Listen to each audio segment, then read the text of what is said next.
നമ്മുടെ നാട്ടിലെ വാർത്താ മാധ്യമങ്ങളിൽ ഇപ്പോൾ ചർച്ച ചെയ്യപ്പെടുന്ന ഒരു പ്രധാനപ്പെട്ട വിഷയം ബാർക്ക് റേറ്റിംഗിൽ നടത്തുന്ന തട്ടിപ്പുകളെ കുറിച്ചാണ്.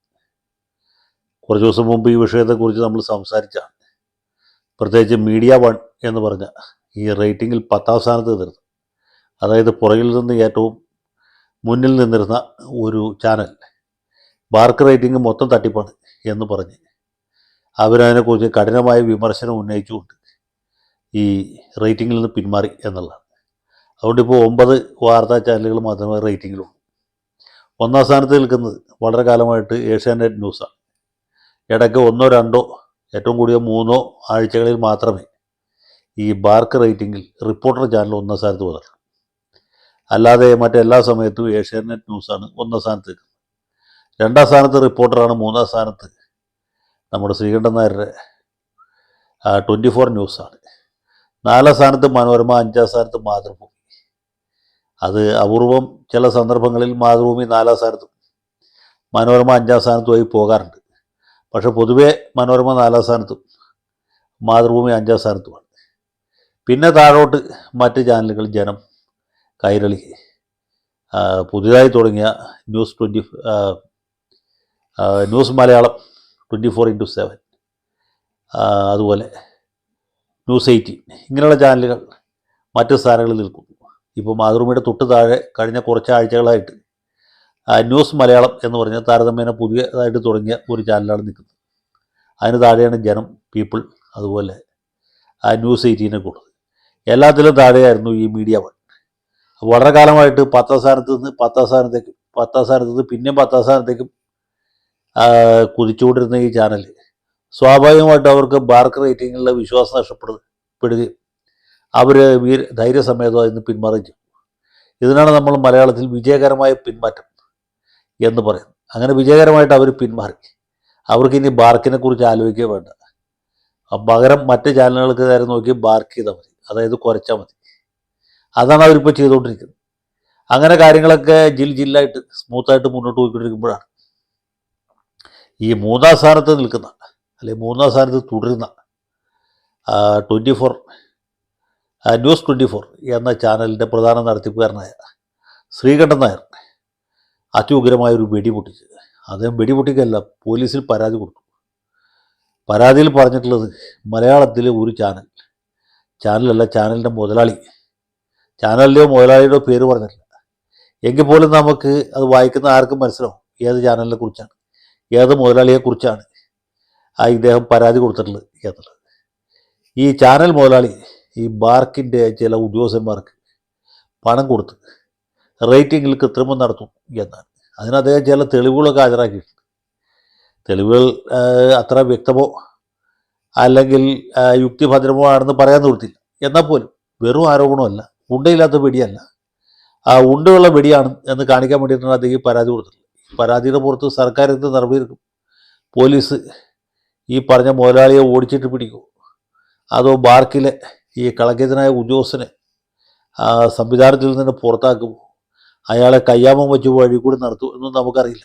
അതിനൊക്കെയുള്ള സാധ്യത വളരെ വിദൂരമാണ്. ഏതായാലും ബാർക്ക് റേറ്റിംഗ് തട്ടിപ്പാണ്, അല്ലെങ്കിൽ അതിൽ തട്ടിപ്പിന് സാധ്യതയുണ്ട് എന്നാണ് ശ്രീകണ്ഠൻ നായർ പറയുന്നത്. ഈ ചാനൽ ഏതാണ് എന്ന് ചോദിച്ചാൽ അത് വായിക്കുന്നവർക്കൊക്കെ മനസ്സിലാവും. നമ്മുടെ ട്രീ കട്ടർ ചാനലാണ് ഇദ്ദേഹം ഉദ്ദേശിച്ചിട്ടുള്ളത്. കാരണം പുള്ളി പറഞ്ഞ തെളിവുകളൊക്കെ വെച്ച് നോക്കുമ്പോൾ 1 2 ആഴ്ചകളിൽ ട്രീ കട്ടർ മുന്നിലെത്തിയിരുന്നു. ആ ദിവസങ്ങളിലാണ് ഈ പണം കൊടുത്തു എന്ന് പറയാം. അപ്പോൾ പണം കൊടുത്തിട്ടാണെങ്കിൽ പോലും 1ാം സ്ഥാനത്ത് അല്ലെങ്കിൽ 2ാം സ്ഥാനത്ത് എത്തുക എന്നുള്ളത് വളരെ പ്രധാനമാണ്. കാരണം ഈ റേറ്റിങ്ങിൻ്റെ അടിസ്ഥാനത്തിലാണ് പരസ്യക്കാർ ചാനലിൽ പരസ്യം കൊടുക്കുന്നത്. അപ്പോൾ ബാർക്ക് റേറ്റിങ്ങിൽ വളരെ പുറകിലാണെങ്കിൽ പരസ്യക്കാർ അതിന് പരസ്യം കൊടുക്കുകയില്ല. കാരണം പരസ്യം കൊടുത്തിട്ട് ഫലമില്ല. പണ്ട് ഈ സ്ഥിരമായിട്ട് പത്രത്തിൽ പരസ്യം കൊടുത്തിട്ടുണ്ടെന്ന് ഒരു സുഹൃത്ത് എനിക്കുണ്ട്. അദ്ദേഹം കൃത്യമായിട്ട് പറയും ഏതേത് പത്രങ്ങളിൽ പരസ്യം കൊടുത്താൽ എന്ത് റിസൾട്ട് ഉണ്ടാകും എന്നുള്ളത്. പുള്ളി അതിന് വേറെ ആരെയും മാർക്കറ്റിംഗ് സ്റ്റഡിക്ക് വെച്ചില്ല, പുള്ളിയുടെ സ്റ്റാഫിനെ തന്നെയാണ് ഇതിന് നിയുക്തരാക്കിയിരുന്നത്. ഈ പ്രോഡക്റ്റിൻ്റെ പരസ്യം പത്രത്തിൽ കൊടുക്കുമ്പോൾ അതിൻ്റെ അടിയിൽ ഈ ഉപഭോക്താക്കൾക്ക് വിളിക്കാനുള്ള നമ്പർ കൊടുക്കുമായിരുന്നു, ഫോൺ നമ്പർ. ഫോൺ വിളിച്ച് ഇദ്ദേഹത്തിൻ്റെ ഓഫീസിൽ കിട്ടുമ്പോൾ അവരത് ഈ ഉപഭോക്താവിൻ്റെ ഡീറ്റെയിൽസ് എഴുതിക്കുന്ന കൂട്ടത്തിൽ ഏത് പത്രത്തിലെ പരസ്യം കണ്ടാണ് വിളിക്കുന്നത് എന്ന് ചോദിക്കും. അത് അവർ നോട്ട് ചെയ്ത് വയ്ക്കും. അപ്പോൾ വൈകുന്നേരം ആകുമ്പോൾ അറിയാം മനോരമയിൽ കൊടുത്ത പരസ്യത്തിന് എന്ത് റെസ്പോൺസ് ഉണ്ടായി? മാതൃഭൂമിയിൽ കൊടുത്തതിന് എന്ത് റെസ്പോൺസ് ഉണ്ടായി? ദേശാഭിമാനിയിൽ കൊടുത്തതിന് എന്ത് റെസ്പോൺസ് ഉണ്ടായി? അപ്പോൾ ഈ സുഹൃത്ത് എന്നോട് പറഞ്ഞിട്ടുള്ള ഒരു കാര്യം, ഏറ്റവും അധികം റെസ്പോൺസ് ഉണ്ടാകുന്ന മനോരമയിൽ കൊടുക്കുന്ന പരസ്യത്തിനാണ്, തൊട്ട് പിന്നാലെ മാതൃഭൂമിയിൽ കൊടുക്കുന്നതിനാണ്. മറ്റു പത്രങ്ങളൊന്നും പരസ്യം കൊടുത്തിട്ട് വലിയ ഫലമില്ല. പുള്ളി പറഞ്ഞിട്ടുണ്ട്, യാതൊരു റെസ്പോൺസും ഇല്ലാത്ത പരസ്യം അത് ദേശാഭിമാനിയിൽ കൊടുക്കുന്ന പരസ്യമാണ്. ഒരാൾ പോലും ദേശാഭിമാനിയിൽ കണ്ടിട്ടാണ് ഞാൻ വിളിക്കുന്നത് എന്ന് പറഞ്ഞു കേട്ടിട്ടില്ല. അങ്ങനെ പറയാറുമില്ല. എന്നാലും നമ്മൾ ദേശാഭിമാനിക്ക് പരസ്യം കൊടുക്കും. രണ്ട് കാരണം കൊണ്ടാണ്. ഒന്ന്, ദേശാഭിമാനിക്ക് പരസ്യക്കൂലി കുറവാണ്. രണ്ട്, മാർക്സിസ്റ്റുകാരെ വെറുപ്പിക്കേണ്ട ആവശ്യമില്ലല്ലോ, മറ്റെല്ലാ പത്രത്തിലും കൊടുക്കുന്നു. ദേശാഭിമാനിക്ക് കൊടുക്കുന്നില്ല എന്നുള്ള ഒരു പരാതി വരാതിരിക്കാൻ വേണ്ടി കൊടുക്കുന്നു എന്ന് മാത്രമേ. അതുകൊണ്ട് നമുക്ക് മറ്റു തരത്തിലുള്ള ചില അഡ്വാൻറ്റേജസ് ഉണ്ട്. അപ്പോൾ ഇങ്ങനെയാണ് ഈ പരസ്യത്തിൻ്റെ രഹസ്യം. അപ്പോൾ പരസ്യക്കാർ വെറുതെ ഒന്നും കാണാതെ പരസ്യം കൊടുക്കുകയില്ല. ഇപ്പോൾ പത്രത്തിലൊക്കെ തന്നെ പരസ്യം വല്ലാതെ കുറഞ്ഞു. കാരണം എന്ന് വെച്ചാൽ പത്രങ്ങൾ ആരും വായിക്കുന്നില്ല. കുറച്ച് കഴിയുമ്പോൾ ടി വി ആരും കാണണോ, അപ്പോൾ അവിടെയും പരസ്യം കിട്ടണോ. അപ്പോൾ പിന്നെ ടാപ്പ് റേറ്റിങ്ങിൻ്റെ ആവശ്യം തന്നെ ഇല്ലണോ. അതെന്തുമായിട്ട് ഇനി നമ്മൾ ശ്രീകണ്ഠൻ നായർ കൊടുത്ത പരാതിയിലേക്ക് പോകാം. ഇവിടെ എന്താണ് സംഭവിക്കുന്നത് എന്ന് പറഞ്ഞാൽ, ഏഷ്യാനെറ്റ് ന്യൂസ് ഒന്നാം സ്ഥാനത്ത് എത്തിയതിൻ്റെ കാരണം അവരുടെ നെറ്റ്വർക്ക് വളരെ വിപുലവും വിശാലവുമാണ്. ലോകത്തെമ്പാടുമുള്ള ആളുകൾ, ഏറ്റവും അധികം മലയാളികൾ കാണുന്ന ചാനൽ ഏഷ്യാനെറ്റാണ്. ഏഷ്യാനെറ്റ് അലാസ്കയിൽ കിട്ടും, ന്യൂ ഫൗണ്ട്ലാൻഡിലും കിട്ടും. അത്രയും വിപുലമാണ് അവരുടെ സംവിധാനം, അവരുടെ ശൃംഖല. അതുകൊണ്ടാണ് ഞാൻ തന്നെ പണ്ട് ഈ ഇന്ത്യ വിഷൻ ചാനലിൽ പരിപാടി നടത്തിയിരുന്ന കാലത്ത് നമ്മൾ ഒരാഴ്ച അല്ലെങ്കിൽ ഒരു മാസം ഇന്ത്യ വിഷനിൽ തല കുത്തിയിരുന്ന പരിപാടി നടത്തിയാൽ അതിന് കിട്ടുന്ന റെസ്പോൺസിനേക്കാളും വളരെ കൂടുതലായിരുന്നു ഏഷ്യാനെറ്റിൽ വല്ലപ്പോഴും ഒരു ന്യൂസ് അവറിൽ പങ്കെടുത്താൽ ഉണ്ടാകുന്നത്. അത് കണ്ടാൽ ലോകത്തിൻ്റെ നാനാഭാഗത്തുനിന്നും ആളുകൾ വിളിക്കുമായിരുന്നു. കാരണം എല്ലായിടത്തും കിട്ടുന്ന ഒരു സാധനമാണ് ഏഷ്യാനെറ്റ്. അന്നും അത് ഒന്നാം സ്ഥാനത്താണ് നിൽക്കുന്നത്. സത്യത്തിൽ ഏഷ്യാനെറ്റിനെക്കാളും നല്ല കണ്ടന്റ് ഇന്ത്യ വിഷനിലാണ് വന്നത്. പക്ഷേ ജനങ്ങൾക്ക് വിശ്വാസമുള്ളത് ഏഷ്യാനെറ്റാണ്. അതുകൊണ്ടാണ് പിന്നീട് പല ചാനലുകളായി ഇന്ത്യ വിഷൻ പൂട്ടി.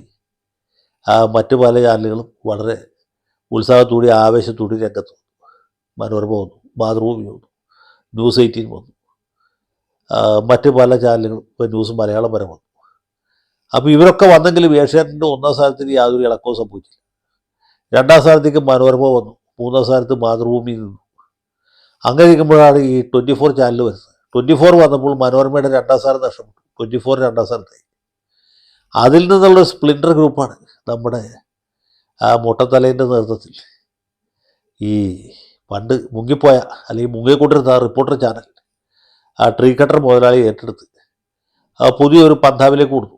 മറ്റ് പല ചാനലുകളിലും ഉണ്ട് മാധ്യമപ്രവർത്തകരെ, സാങ്കേതിക വിദഗ്ധരെയൊക്കെ വലിയ ശമ്പളം കൊടുത്ത് ഇവിടെ കൊണ്ടുവന്നു. ഇപ്പോൾ ഞാൻ മനസ്സിലാക്കിയത് ശരിയാണെങ്കിൽ മനോരമയും ഏഷ്യാനെറ്റും കൊടുക്കുന്നതിനേക്കാൾ കൂടിയ ശമ്പളമാണ് നമ്മുടെ ട്രീ കട്ടർ മുതലാളി കൊടുത്തുകൊണ്ടിരിക്കുന്നത്. ചില ആളുകൾ പറയുന്നത് ഇതിൻ്റെ യഥാർത്ഥ ഉടമസ്ഥൻ ഈ പലിശ രാജ എന്ന പേരിൽ അറിയപ്പെടുന്ന ഒരു ചിട്ടി കമ്പനിക്കാരനുണ്ട്. അദ്ദേഹത്തിൻ്റെ പേര് ഞാൻ പറയുന്നില്ല, എല്ലാവർക്കും അറിയും. സിനിമാ നിർമ്മാണവും ചിട്ടി കമ്പനിയും സമഞ്ജസമായി യോജിപ്പിച്ചുകൊണ്ട് പോകുന്ന ദാനധർമ്മിഷ്ഠനായ ഒരു മുതലാളിയുണ്ട്. ആ മുതലാളിയാണ് ശരിക്കും ഈ ട്രീ കട്ടറിൻ്റെ പുറകിലുള്ളതും അദ്ദേഹമാണ് പണം മുടക്കിയിട്ടുള്ളതെന്നൊക്കെ പറയുന്നുണ്ട്. ഏതായാലും ജോലിക്കാർക്ക് എല്ലാവർക്കും നല്ലപോലെ ശമ്പളം കൊടുക്കുന്നുണ്ട് എന്നുള്ളത് സത്യമാണ്. അങ്ങനെ ഈ ചാനൽ വളരെ പെട്ടെന്നൊരു മുന്നേറ്റം ഉണ്ടാക്കി. ഈ ശ്രീകണ്ഠൻ നായർ പണ്ട് ഉപയോഗിച്ചിരുന്ന അതേ നമ്പറുകൾ ഇവർ ഒന്നുകൂടി തേച്ച് മിനുക്കി കുറച്ചുകൂടി ഫലപ്രദമായിട്ട് ഉപയോഗിക്കാൻ തുടങ്ങി. അതുകൊണ്ടാണ് ട്രീ കട്ടറിന് പെട്ടെന്ന് ഒരു മുന്നേറ്റം ഉണ്ടാക്കാൻ കഴിഞ്ഞത്. ഇവർ ടാബ് റേറ്റിങ്ങിൽ അല്ലെങ്കിൽ മാർക്ക് റേറ്റിങ്ങിൽ കൃത്രിമം നടത്താതെ തന്നെയും എനിക്ക് തോന്നുന്നത് ഏറ്റവും വഷളായ രീതിയിൽ വാർത്ത അവതരിപ്പിക്കുന്നു. അതുകൊണ്ട് തന്നെ ജനങ്ങളുടെ ഇടയിൽ സ്വീകാര്യത കിട്ടാൻ സാധ്യതയുള്ളതുമായ ഒരു ചാനലാണ് ഈ റിപ്പോർട്ടറിലെ വാർത്താവതരണമാണ് ഏറ്റവും വഷളായ രീതിയിൽ. ആ തല്ലിപ്പൊളി നിലവാരത്തിലേക്ക് ഉയരാനായിട്ട് മലയാളത്തിൽ ഒരു ചാനലിൽ ഇതുവരെ സാധിച്ചിട്ടില്ല. ഇത് സാധിക്കുകയില്ല. അത്രയും പൊട്ടയാണ്, അത്രയും നിലവാരം കുറഞ്ഞതാണ് ആ ചാനൽ. പക്ഷേ ആളുകളെ അതിലേക്ക് പിടിച്ചു വലിക്കുന്ന ഒരു സാധനം ഇതിനകത്തുണ്ട്. അതിപ്പോൾ ചാരായ ഷാപ്പിലായിരിക്കുമല്ലോ കച്ചവടം കൂടുതൽ നടക്കുക. ടോണിക്ക് വിൽക്കുന്ന കടയേക്കാൾ കൂടുതൽ, ഹോർലിക്സിനേക്കാൾ കൂടുതൽ ആൾക്കാർ പട്ടച്ചാരായ എനിക്ക് ഇഷ്ടപ്പെടും. അതുകൊണ്ടായിരിക്കും എന്നെനിക്ക് തോന്നുന്നു. ഇത് പട്ടച്ചാരായ നിലവാരത്തിലുള്ള സാഹിത്യമാണ്, വാർത്തകളാണ് ഇവർ വിളമ്പിക്കൊണ്ടിരിക്കുന്നത്. ഹരം പിടിപ്പിക്കുന്ന വാർത്തകളാണ്. പണ്ടൊരു കാലത്ത് മനോരമ വായിച്ചപ്പോൾ മാത്യു മറ്റത്തിൻ്റെയൊക്കെ നോവൽ വരും. ആ നിലവാരത്തിലുള്ള വാർത്തകളാണ് ഇപ്പോൾ ഈ ട്രീ കട്ടറിൽ വന്നുകൊണ്ടിരിക്കുന്നത്. സാക്ഷാൽ മനോരമക്കാരെ തന്നെ പിടിച്ചിട്ടും അതിൻ്റെ പകുതിക്ക് പോലും എത്താൻ പറ്റത്തില്ല. അപ്പോൾ മനോരമയേക്കാൾ നന്നായിട്ട് മനോരമയുടേതായ തന്ത്രങ്ങൾ പയറ്റുന്ന ഒരു സാധനമാണ് നമ്മുടെ മരമ്പട്ട് മുതലാളിയുടെ ട്രീ കട്ടർ ചാനൽ. അതുകൊണ്ടാണ് ട്രീ കട്ടർ 2ാം സ്ഥാനത്ത് എത്തിയത്. അല്ലാണ്ട് ശ്രീകണ്ഠൻ നായർ വിചാരിച്ച പോലെ കൈക്കൂലി കൊടുത്തിട്ടായിരിക്കില്ല. കൈക്കൂലി കൊടുത്തൊക്കെ എങ്ങനെയാണ് എത്ര നാളൊക്കെ ആളുകളെ പറ്റിക്കാൻ പറ്റും? ഇത് കൈക്കൂലി കൊടുക്കാൻ മടിക്കുന്ന ആളൊന്നുമല്ല മുതലാളി, നമുക്കറിയാം. എങ്കിൽ പോലും അതുകൊണ്ട് അതിനേക്കാൾ കൂടുതൽ ഈ രീതിയിൽ വാർത്തകൾ എരിവും പുളിയും ചേർത്ത് ഈ ഷാപ്പിലെ മീൻകറി എന്ന് പറഞ്ഞ പോലെ ഉള്ള പ്രിപ്പറേഷനാണ് അവിടെ നടത്തിക്കൊണ്ടിരിക്കുന്നത്. അതുകൊണ്ടാണ് ഇത് കാണാനായിട്ട് ആളുകൾക്ക് ഹരം തോന്നുന്നത്. അതുകൊണ്ടാണ് കൂടുതൽ ആളുകൾ കാണുന്നത്.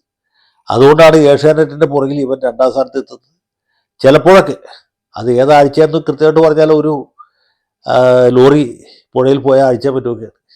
അതുപോലെ അത്രയും ശോഭനകരമായ വാർത്തകൾ ഞെട്ടിപ്പിക്കുന്ന രീതിയിൽ കൊടുക്കാനായിട്ട് ട്രീ കട്ടറിന് സാധിക്കും. അത് മനോരമയ്ക്ക് പറ്റില്ല, മാതൃഭൂമിക്ക് പറ്റില്ല, ഇവൻ ഏഷ്യാനെറ്റ് പോലും പറ്റില്ല. അതാണ് സത്യത്തിൽ ഇവൻ്റെ വിജയരഹസ്യം. അല്ലാതെ ഈ മാർക്ക് റേറ്റിംഗ് നടത്തിയ കൃത്രിമമല്ല. കൃത്രിമം നടത്തില്ല എന്നല്ല ഞാൻ പറഞ്ഞത്. അതും അതിനപ്പുറം ചെയ്യാൻ പഠിക്കാത്ത ആളുകളാണ് ഈ സ്ഥാപനം നടത്തുന്നത്. പക്ഷേ അവരുടെ ഈ തന്ത്രമാണ് ആ ചാനലിനെ മുന്നിലെത്തിച്ചത്.